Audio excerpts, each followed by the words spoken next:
दोस्तों, यह कहानी एक ऐसे शख्स की है जिसने लोगों को हंसना सिखाया।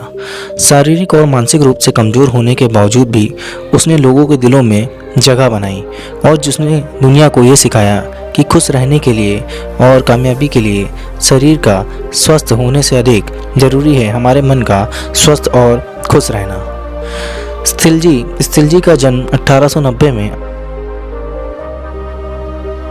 स्थिलजी एक नामक बच्चे से अलग दिखता था, लेकिन जैसे जैसे समय बीतता गया तब तक यह स्पष्ट दिखने लगा कि वह एक माइक्रोसेफलिन नामक बीमारी से पीड़ित है, जहां चेहरा सामान्य दर से बढ़ता है लेकिन सिर बहुत ही छोटा होता है।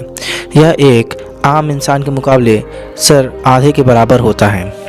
इस कंडीशन में उस समय इसके मस्तिष्क की क्षमता कम हो जाती है। कभी कभी यह तब होता है जब बच्चा माँ के पेट में हो और माँ शराब का अधिक सेवन करती हो, या फिर जेनेटिक बीमारी होती है। और सबसे दुख की बात यह है कि इसका कोई इलाज नहीं था। स्थिलजी का जन्म एक अमीर परिवार में हुआ था। स्थिलजी की एक बहन थी जिसका नाम सेथिला था। वह भी माइक्रोसेफलिस से पीड़ित थी। अजीब से दिखने वाले इन बच्चों के कारण इनके माता पिता अपने बच्चों से शर्म करने लगे और वे इनको समाज में लेकर भी नहीं जाते थे और इनको समाज से छिपा कर रखते थे।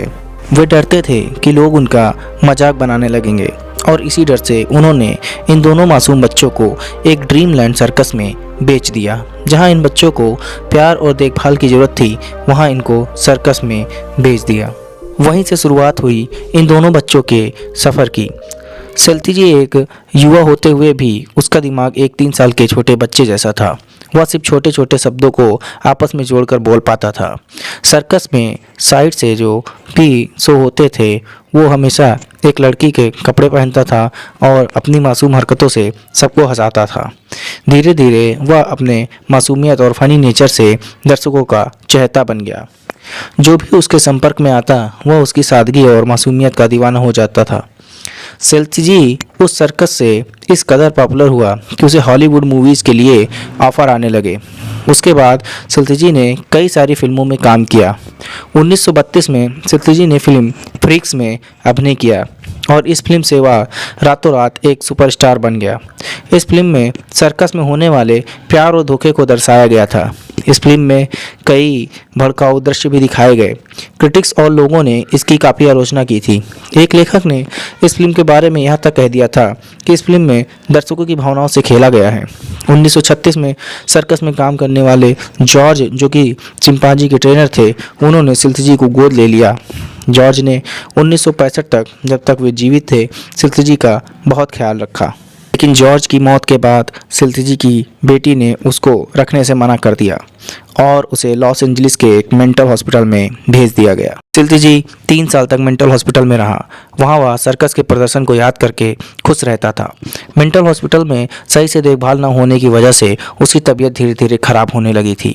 वहाँ उसके जान पहचान वाले सर्कस के जादूगर दोस्त ने मेंटल हॉस्पिटल में गुजारिश की कि सेल्तिजी की देखभाल करने के लिए उसको आधिकारिक तौर पर उसे सौंप दिया जाए। सौभाग्यवश हॉस्पिटल वालों ने यह बात मान ली और सेल्तिजी को उस जादूगर दोस्त को सौंप दिया। बाद में सेल्तिजी ने एक डॉक्टिश नामक सर्कस में साथ साथ काम करना शुरू कर दिया और कुछ सालों बाद सेल्तिजी का खूब नाम होने लगा।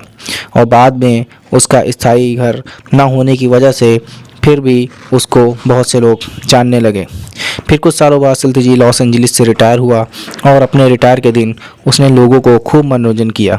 सेल्तिजी अपने आसपास के लोगों के बहुत प्यारा और मासूम दिखने जैसी हरकतों की वजह से काफ़ी फेमस था। सेल्तिजी को माइक्रोसेफलिस बीमारी के कारण उसका दिमाग, हड्डियों और पूरे शरीर का पूर्ण विकास नहीं हो पाया। इसके कारण उसे कई बार मिर्गी के दौरे भी आते थे। सेल्तिजी की बीमारी इस हद तक बढ़ गई थी कि बाद में उसे देखने और सुनने में भी बहुत परेशानी होती थी। 1971 में 70 साल की उम्र में वह इस दुनिया को अलविदा कह के चला गया। सेल्तिजी के इस दुनिया के जाने के बाद उसे अनजान पत्थर के नीचे दबा दिया गया। परंतु 2007 में सेल्तिजी के एक प्रशंसक ने सेल्तिजी को एक रिस्पेक्टेड पत्थर के नीचे दफनाया जाना चाहिए ताकि लोग उसे हमेशा याद रखें, ऐसा उसने गुजारिश की। सेल्तिजी शारीरिक रूप से अधिक सक्षम भले ही ना हो, परंतु कमज़ोर बिल्कुल नहीं था। माता पिता के शरण में न रहने के बाद भी उसने कभी हार ना मानी और दुनिया को बहुत हंसाया। दोस्तों, ऐसे इंसान के लिए एक लाइक तो ज़रूर बनता है। और अगर आपको ये सच्ची कहानी पसंद आई हो तो प्लीज़ इस वीडियो को सब्सक्राइब करें और इसे फैमिली और फ्रेंड्स में ज़्यादा से ज़्यादा शेयर करें।